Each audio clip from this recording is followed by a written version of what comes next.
Сәлеметсіңдер ме балалар? Көңіл күйлерің қалай? Жақсы ма? Өте жақсы. Балалар, бүгінгі біздің тақырыбымыз өте ерекше. Неге дейсіңдер ме? Себебі балалар, біз бүгін хайуанаттар бағы жайлы өтеміз. Хайуанаттар бағына кім барып көрді? Жақсы. Ол жер сендерге ұнады ма? Я, ұнады, я? Солай емес пе? Ол жерде балалар не бар екен? Хайуанаттар бағы деп неге аталады? Дұрыс айтасыңдар, ол жерде әртүрлі хайуанаттар бар. Біз оларды сол хайуанаттар бағына барып, қандай жануарлар бар екен? Олардың түрлері қандай? Олар қандай болып бөлінеді? Біз оның бәрін білеміз және өзіміз көре аламыз. Өте жақсы. Балалар, ал хайуанаттар бағында жануарлар, үй жануарлары, біз күнделікті көретін жануарлар бола ма? Жоқ, ол жерде жабайы жануарлар және құстар. Өте жақсы.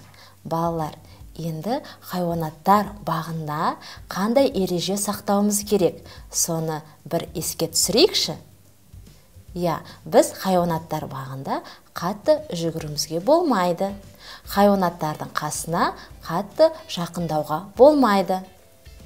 Және хайуанаттар, яғни жануарлар мен бізді бөліп тұрған темірлерге қолымызды салуымызға болмайды.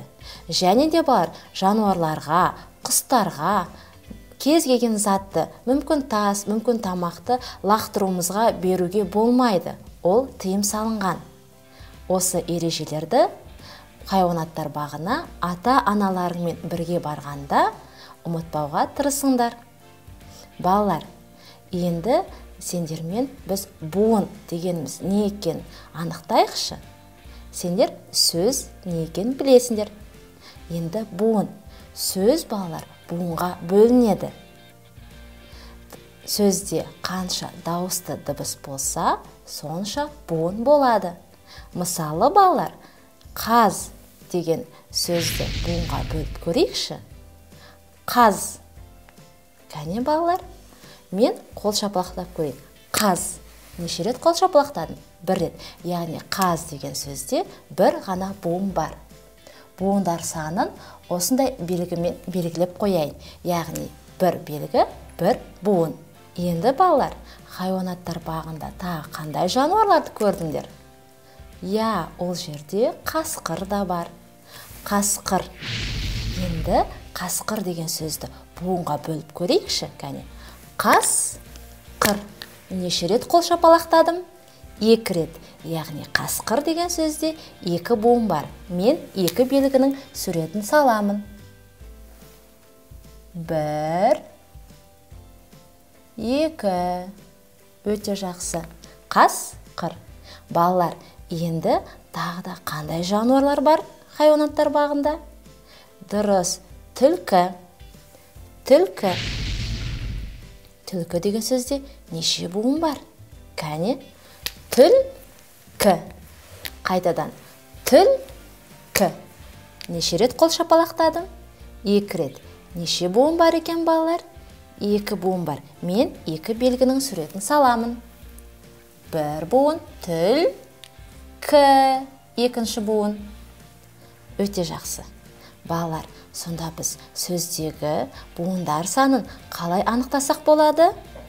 Қол шапалақтау арқылы біз айтып көрейік. Мысалы, қайталап көрейікші. Қаз. Қаз. 1 рет қол шапалақтадым. Қасқыр. 2 рет қол шапалақтадым. Түлкі. Дұрыс, 2 рет қол шапалақтадым. 2 буын бар. Тағы да қандай жануарлар бар? Айтып өтейік. Аю. Аю. Дұрыс па, балалар? Дұрыс бөлдім бе? Жоқ, дұрыс бөлген жоқпын. Аю. 1 буын бола ма?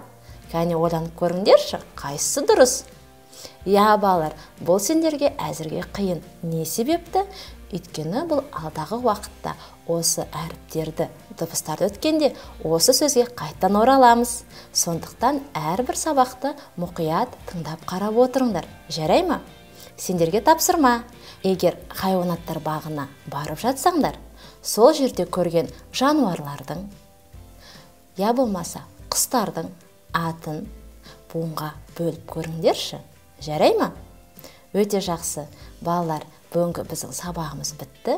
Сендер буын және хайуанаттар бағы жайлы білдіңдер. Сау болыңдар. Сендермен бірге болған мен Айдана Рысбекқызы.